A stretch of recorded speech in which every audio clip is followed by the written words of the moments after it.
You know, um, for centuries, people were just absolutely obsessed with alchemy, like completely fixated on it. Yeah, the whole turning lead into gold thing. Right.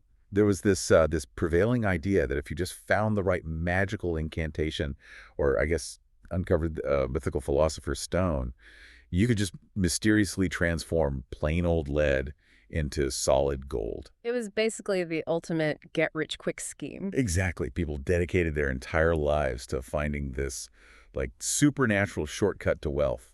Driven by this belief that success was, hidden behind mystical secrets that only a chosen few could access. But eventually, I mean, humanity sort of stopped trying to use magic and we developed actual chemistry. Right, a massive paradigm shift. Yeah, we figured out that changing the state of matter wasn't about casting spells or finding a hidden scroll.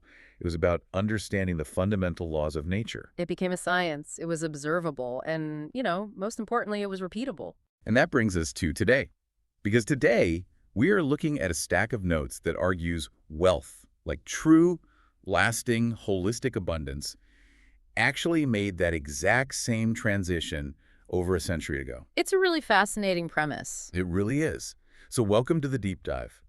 For this journey, we have a fascinating set of notes in front of us titled The Blueprint for Wealth, Mastering Wallace Certain Way, which breaks down a classic text from 1910 called The Science of Getting Rich. And what makes this particular source material so compelling is, well, how aggressively it strips away all that mysticism surrounding success. Oh, totally. It just tears it down. Yeah, it looks at wealth not as some accident of birth or the Mhm. byproduct of a ruthless personality, and certainly not as some lottery of natural talent. Right. It treats wealth generation as an accessible, structured formula that operates with, like, the reliability of gravity. And the backstory of the author really sets the stage here.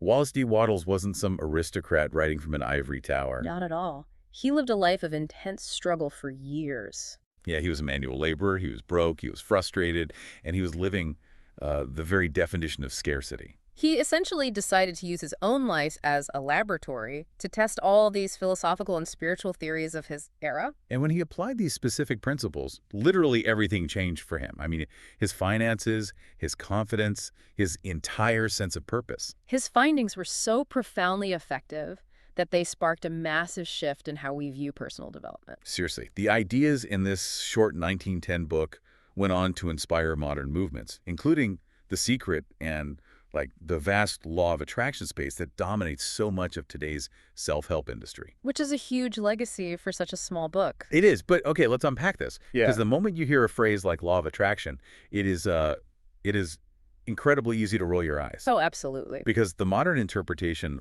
often gets watered down Right. into this idea of just sitting on your couch, staring at a vision board, and wishing really hard for a sports car to magically appear in your driveway. Right, and the notes we have make a very sharp distinction there. Wattles was not advocating for magical thinking. So it's not alchemy. Exactly. This deep dive is an exploration of the psychological mindset, the physical daily habits, and the foundational laws that form a repeatable science. Okay.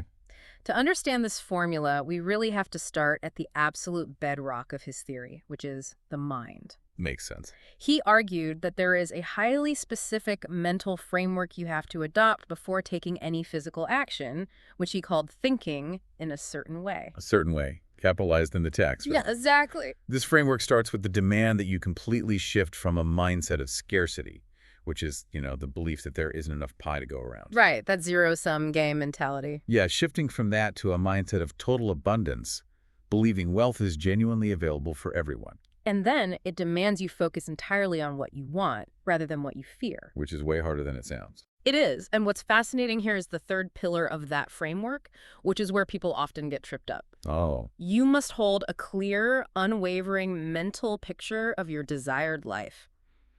Wattles viewed thoughts not as, passive daydreams that just float around in your head, but as literal creative forces. okay, I have to stop you there. Yeah, okay. I just have to play the skeptic here, just on behalf of anyone listening who might be furrowing their brow right now.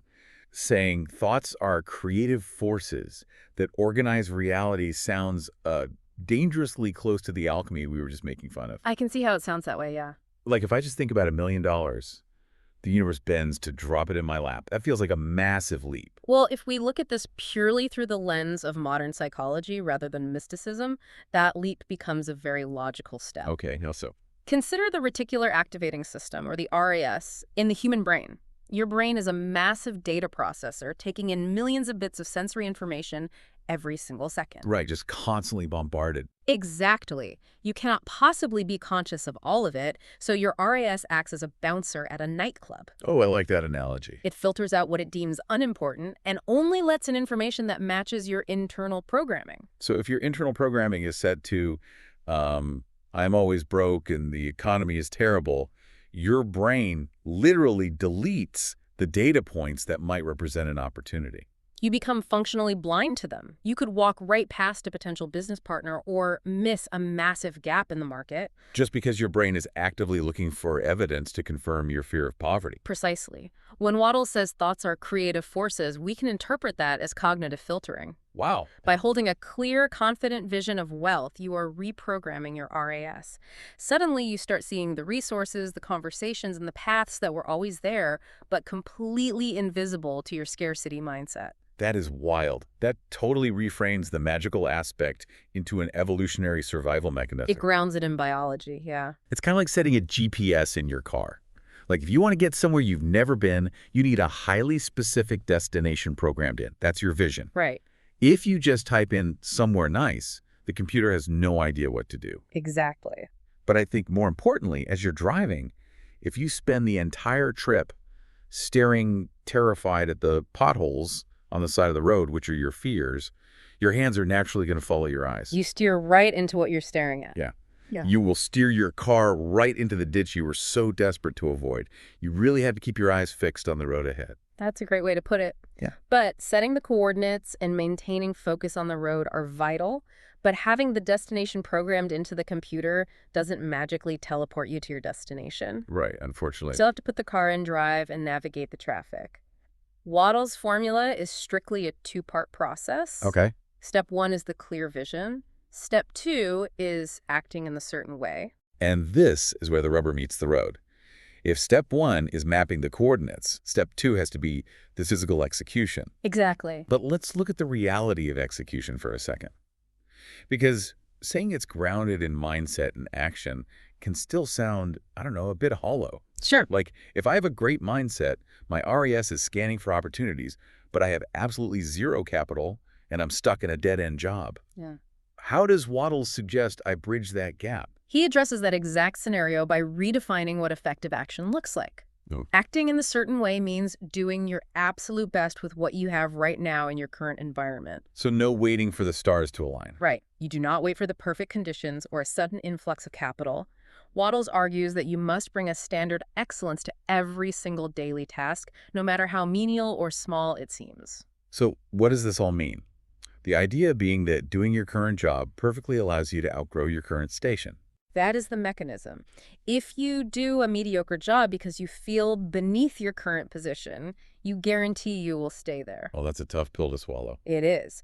But when you execute every task with total presence and high quality, you create a vacuum for advancement. A vacuum. Yeah, you become too big for your current role, and the system naturally has to move you forward, or you will attract an outside opportunity that matches your level of output. Which brings up a very modern dilemma, I think. Because when I hear bring excellence to every task and take massive action today, my mind immediately goes to like toxic hustle culture. We are just surrounded by this narrative that you need to be waking up at 3 a.m., taking ice baths, working 3 side hustles, and grinding for 18 hours a day. The grind never stops mentality. Right. How does Wattles' certain way separate itself from the kind of frantic burnout that defines modern success metrics? Well, hustle culture often glorifies movement purely for the sake of movement. Yeah, being busy to look busy. It is driven by panic, really, a fear of falling behind, or the desire to perform busyness for the outside world. It is running on a treadmill at maximum speed and wondering why the scenery hasn't changed. Wow, yeah. The notes highlight a crucial distinction here. Success is not about working harder or doing an impossible number of tasks. It is about working purposefully. It's the difference between flailing in the water because you're terrified of drowning versus swimming with a smooth, practiced stroke toward the shoreline. That's a perfect analogy. Like, both require energy, both displace water, but only one is driven by purpose, efficiency, and faith in the destination. Flailing just exhausts you until you sink. Exactly. When Wattles demands excellence in every task, he implies focus, not volume. Got it. Whether you are writing an email, organizing a project, or having a conversation with a client, you do that specific task with quiet confidence that it is a brick in the foundation of your vision. That sounds so much more peaceful. It is. This purposeful action is highly efficient Yeah. and rarely leads to the adrenal burnout we see today. That makes perfect sense for the individual. But let's zoom out to the environment we are swimming in. We live in a world and an economy that often feels incredibly cutthroat. Highly competitive. Yeah, it feels like a zero-sum game where everyone is fighting for the exact same jobs, the exact same clients, and the exact same finite resources. If you are operating with this, like, quiet confidence, aren't you just going to get eaten alive by the person willing to play dirty? You'd think so, but to navigate that competitive environment, Wattles introduces one of the most transformative paradigm shifts in the entire philosophy. Okay. You don't win the game by playing it better, you change the rules of the game entirely. His directive is blunt. Don't compete, create. Don't compete, create. I mean, in a modern business context, avoiding competition almost sounds like a recipe for bankruptcy. It goes against everything we're taught. Yeah, we are taught to study the competition, undercut their prices, and steal their market share. But the psychology behind that traditional business model is deeply flawed, according to this text. Competition is rooted entirely in fear and scarcity. There's that word again, scarcity. Exactly. When you are competing, you operate under the absolute assumption that there are limited resources. You are constantly looking over your shoulder, comparing your progress to others, and desperately trying to capture money before someone else grabs it. You're just constantly reacting. You're reacting to the market rather than driving it. It's fighting tooth and nail over the last tiny slice of a single pie. Yeah. You are throwing elbows, ruining relationships, and stressing yourself out just to get a few crumbs. And creation operates on a completely different emotional and economic spectrum. It is rooted in confidence and abundance. Okay, so how does that work in practice? Wattles argues that you shouldn't fight for the existing resources or chase the money currently in circulation. Instead, your entire focus should be on generating entirely new value. Ah, I see. By shifting from competition to creation, you step out of the scarcity of fighting over that single pie, and you decide to build a completely new bakery. That is such a liberating concept. Yeah. I mean, think about the physiological toll of constantly comparing yourself to your peers or rival companies. It's exhausting. It drains your energy. It stifles innovation because you're just copying what works for them. And it breeds this like low-level resentment. Absolutely. Letting all of that go, ignoring what the person next to you is doing, and focusing entirely on creating something uniquely valuable changes your whole posture.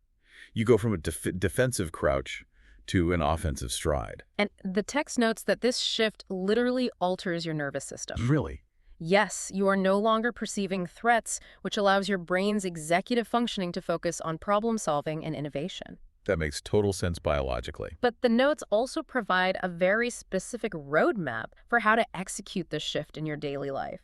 Because deciding to create value is a great philosophy, but we need to know how to practically manifest that in our daily routines and our interactions with other people. Right. How do we actually practice the chemistry of this day in and day out? The foundation of that daily execution is a tool that sounds deceptively simple and honestly often gets dismissed as toxic positivity. Oh boy. That tool is gratitude. Gratitude.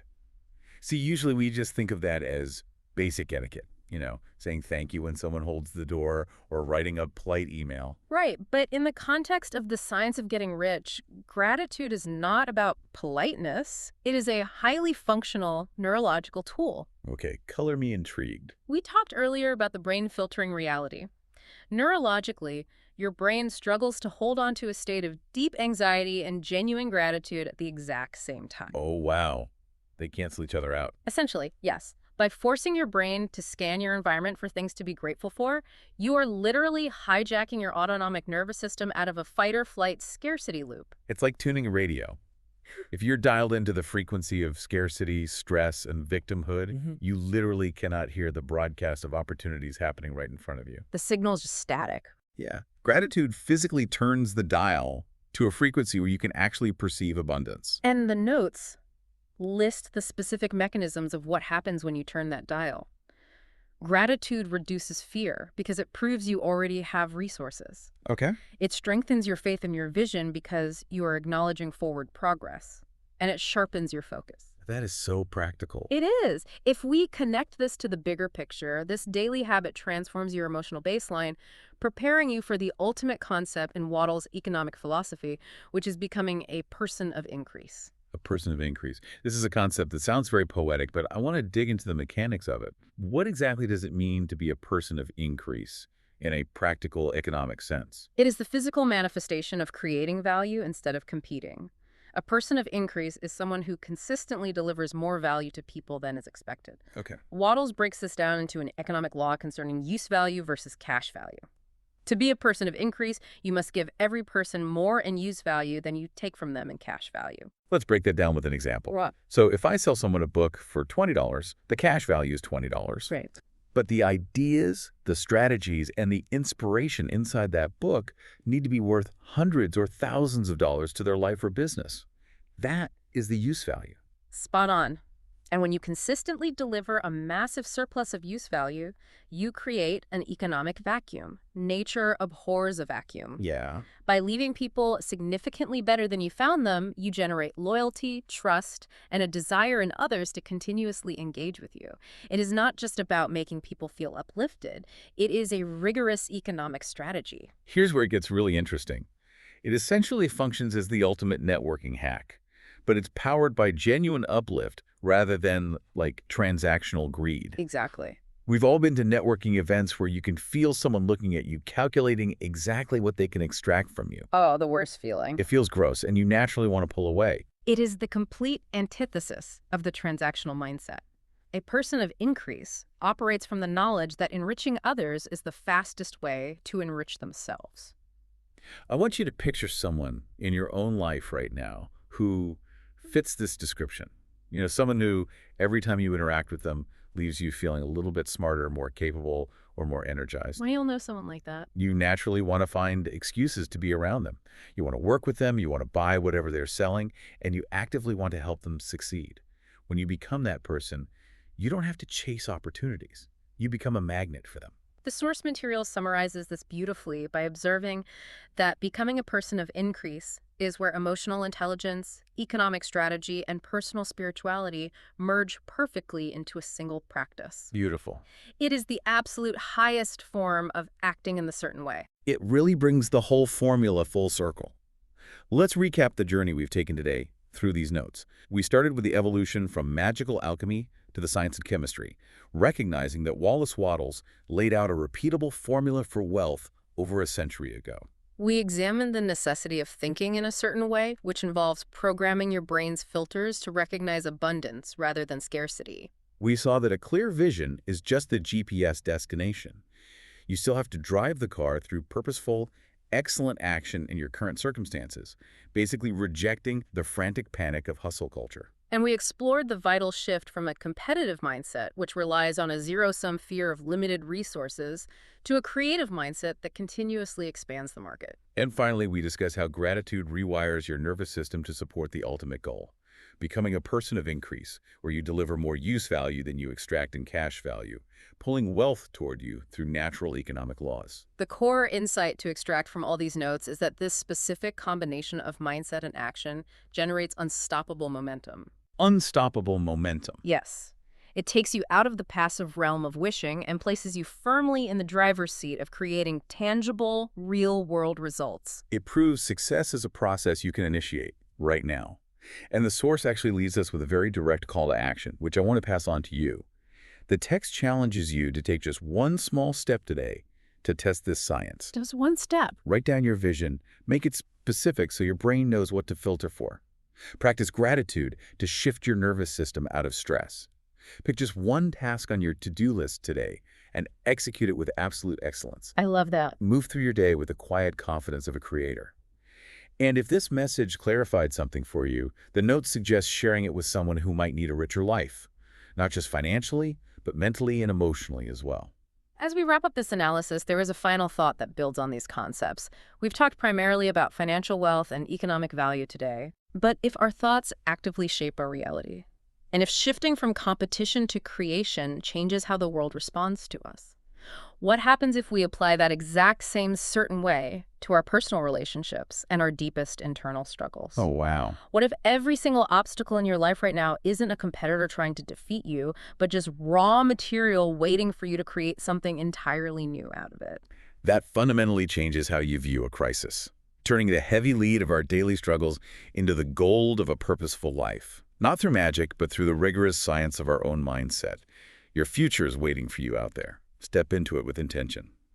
That's all for today. We hope these insights add value to your life. Don't forget to subscribe to the Life Lift Insights channel. Thank you.